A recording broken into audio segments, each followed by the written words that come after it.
E se prendiamo tutte e due, la sessualità e lo stimolatore, ci rendiamo conto che questo si chiama la costituzione della persona. Chi è la persona? Qual è la sua gestualità? Qual è il suo carattere? Cosa aspettiamo da quella persona? Cosa non aspettare da questa persona? La prima cosa, quindi, guardiamo la faccia, guardate qui, questo è un sguardo maschile più. Lo sguardo chiuso, le sopracciglia sono, perché il maschio in natura, l'animale maschile, cosa fa? Chiude i suoi recettori per non essere disturbato e focalizzato nella sua preda. È un cacciatore. La femmina, nel suo territorio, cosa fa? Apre i suoi recettori per sentire cosa sta succedendo con cuccioli. Allora capiamo come mai di notte, quando il bimbo piange, che si sveglia. No. Quello che ha recettori aperti.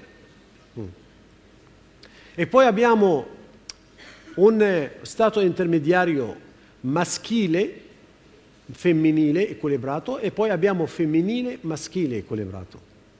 Sono, come vedere, c'è un passaggio graduale anche del colore della faccia, anche dello sguardo, anche della dolcezza, anche di tutto.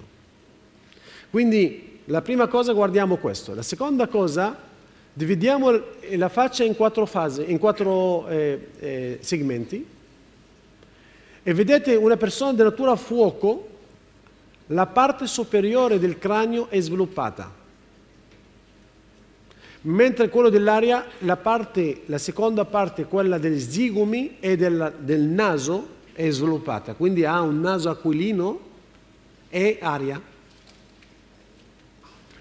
L'acqua e la parte di goti, quella la terza parte, è piena, di conseguenza la faccia piena, rotonda, la pelle morbida.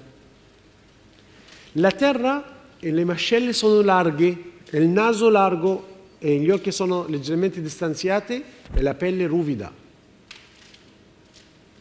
Quindi abbiamo tutti gli elementi adesso, abbiamo la possibilità di determinare la polarità e determinare i codici